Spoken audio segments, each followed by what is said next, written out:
Hello বন্ধুরা, তোমরা সবাই কেমন আছো? আজকে আবার তোমাদের জন্য নতুন একটি নাগিনের গল্প নিয়ে হাজির হলাম। পক্ষীপুর জঙ্গলে একটি টুনি নামের পাখি বসবাস করত। অনেকদিন পর তার ডিম দেওয়ার সময় হলো। অনেকদিন পর টুনি দুটো ডিম দিল। কিছুদিন পর ডিম থেকে ছানা বেরিয়ে এলো। টুনি তার বাচ্চার নাম দিল চমচম আর ডনডন। টুনি তার বাচ্চাদেরকে বলল, আমার সোনারা, আমি খাবারের খুঁজে বাইরে যাচ্ছি। তোমরা যেন দুজনে দুষ্টুমি করো না, বেশি লাফালাফি করো না, না হলে তোমরা বাসা থেকে নিচে পড়ে যাবে। আচ্ছা মা, ঠিক আছে, তুমি আমাদের জন্য খাবার নিয়ে এতো। আমরা দুষ্টুমি করবো না, আমরা নাপানাপিও করবো না। বাচ্চাদেরকে বুঝিয়ে টুনি খাবারের সন্ধানে উড়ে চলে গেল। আর এইদিকে একটি দুষ্টু সাপ অপেক্ষা করছে কখন টুনি বাসা থেকে যাবে আর ছানাগুলোকে খাবে। এই লোভে সে বসে আছে।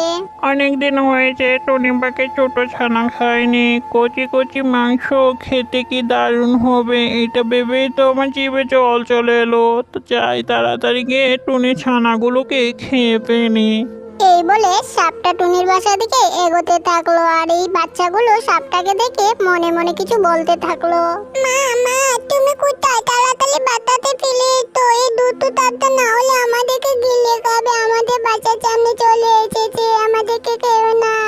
সাপটি তখন টুনির বাসার সামনে গিয়ে বলল, আরে বাচ্চারা, দেখ দেখ দেখ, তোদের বাসা থেকে এসেছে, তোদের মামা এসেছে রে মামা, তোদের সাপ মামা এসেছে রে। আয় আয়, তাড়াতাড়ি করে আমার পেটে আয়, তোদেরকে খেতে যে কি দারুণ স্বাদ হবে।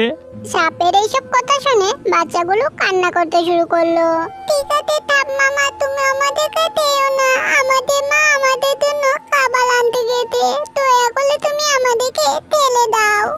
আমাদের মা যদি একবার জানতে পারে তুমি আমাদেরকে খেয়ে ফেলেছো, তোমাকে মেলে ফেলবে। টুনি চানার এইসব কথা শুনে সাপ বলল, হা হা হা, তোদের মা আমার কিছুটি করতে পারবে না। তোদের মা যদি আমার সামনে আসে তাহলে আমি তোদের মাকেও গিলে খাবো। হা হা হা। এইসব বলে দুষ্টু সাপটি টুনি ছানাদেরকে গপ গপ করে গিলে খেলো। আর তোমাদের জন্য আজকের প্রশ্ন, সাপ টুনির কটি ছানা খেলো? পেটটা একদম টাইট হয়ে গেল। অনেকদিন পর খাওয়া হলো টুনির ছানা। যাক বাবা, আজকের দিনের মতো চিন্তা নেই, আজকের রাতটা কেটে যাবে টুনি ছানা খাওয়াতেই। দেখি আরো কোনো ছানা পাওয়া যায় কিনা। দুষ্টু সাপটি সেদিনের মতো সেখান থেকে চলে গেল অন্য ছানার উদ্দেশ্যে। কিছুক্ষণ পর টুনি তার বাসায় ফিরে এলো খাবার নিয়ে। টুনি বাসায় এসে দেখলো তার বাচ্চা দুটো বাসায় নেই। হায় ভগবান, কে আমার এই সর্বনাশ করলো? আমার ছানা দুটো কোথায় গেল? বাসাতেও নেই, বাসা থেকে নিচে পড়লে তো দেখাই যেত, নিচেও দেখা যাচ্ছে না। এবার আমি কি করি ভগবান? কে যে আমার এই সর্বনাশটা করলো?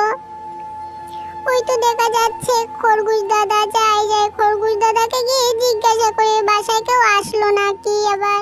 এই বলে টুনি চলে গেল খরগোশের কাছে জিজ্ঞাসা করতে তার বাচ্চাকে দেখেছে নাকি। টুনি গিয়ে খরগোশকে জিজ্ঞাসা করলো, খরগোশ দাদা, ও খরগোশ দাদা, তুমি কি আমার ছোট ছোট দুটি বাচ্চাকে দেখেছো? খরগোশটি তখন বলল, ওই যে সামনে বাসাটা রয়েছে, সেই বাসাটা কি তোমার? হ্যাঁ হ্যাঁ খরগোশ দাদা, ওই বাসাটাই আমার। ওই বাসা থেকে একটি সাপ বেরিয়ে যেতে দেখেছি। খরগোশের কাছ থেকে টুনি এইসব কথা জানতে পেরে সে তার বাসায় চলে গেল। টুনি তার বাসায় গিয়ে চিন্তা করতে লাগলো সে এখন কি করবে। আমার বাচ্চাদেরকে ওই দুষ্টু সাপটা খেয়ে ফেলেছে। হায় ভগবান, এখন আমি কি করব? কিছুই বুঝতে পারছি না। এই কথা বলে টুনি কান্না করতে করতে বলল, আমি ওই সাপের থেকে প্রতিশোধ নেব। আমার ছোট ছোট ছানাদেরকে ও খেয়ে ফেলেছে, আমি সেই সাপকে আর ছাড়বো না, ওকে আমি শাস্তি দিয়েই ছাড়বো। এইসব কথা বলে টুনি উড়ে চলে গেল বাঘ মামার কাছে। টুনি বাঘ মামাকে গিয়ে বলল, বাঘ মামা, এক দুষ্টু সাপ এসে আমার দুটো ছোট ছোট ছানাকে খেয়ে ফেলেছে। আমি আমার বাচ্চাদেরকে বাসায় রেখে খাবারের সন্ধানে গিয়েছিলাম, এসে দেখি বাচ্চারা আয়নি। সেখানে আশেপাশে জিজ্ঞাসা করার পর জানতে পারলাম যে দুষ্টু সাপটা এসে আমার বাচ্চাদের খেয়ে ফেলেছে।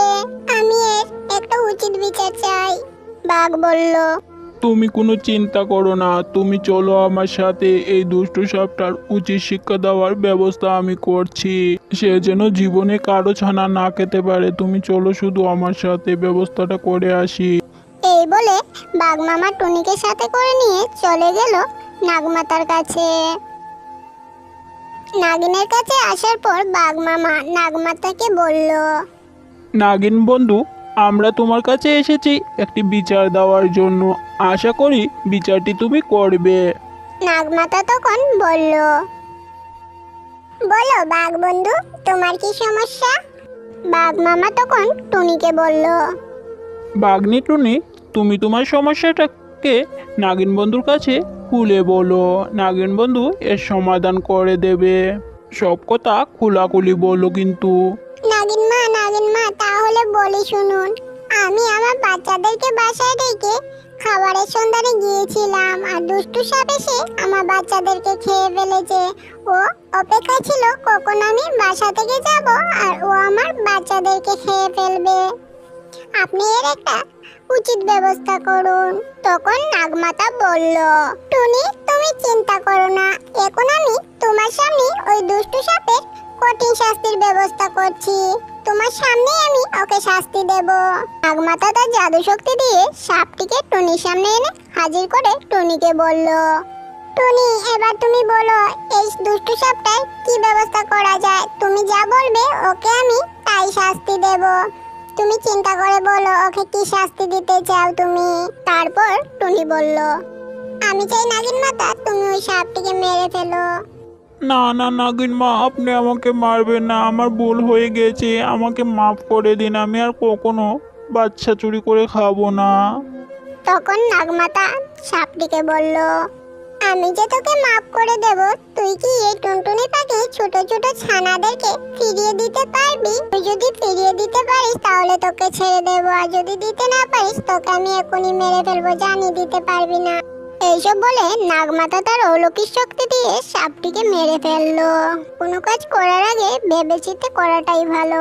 ধন্যবাদ আমার সকল বন্ধুদেরকে। তা বন্ধুরা, তোমাদের আজকের এই ভিডিওটি কেমন লেগেছে কমেন্টে অবশ্যই জানাবে। লাইক শেয়ার কমেন্ট করতে ভুলো না কিন্তু। সাবস্ক্রাইব করে দিয়ে পাশে থাকা বেল আইকন অন করে দিও। আবারও দেখা হবে নতুন কোনো ভিডিওতে। বাই বাই বন্ধুরা।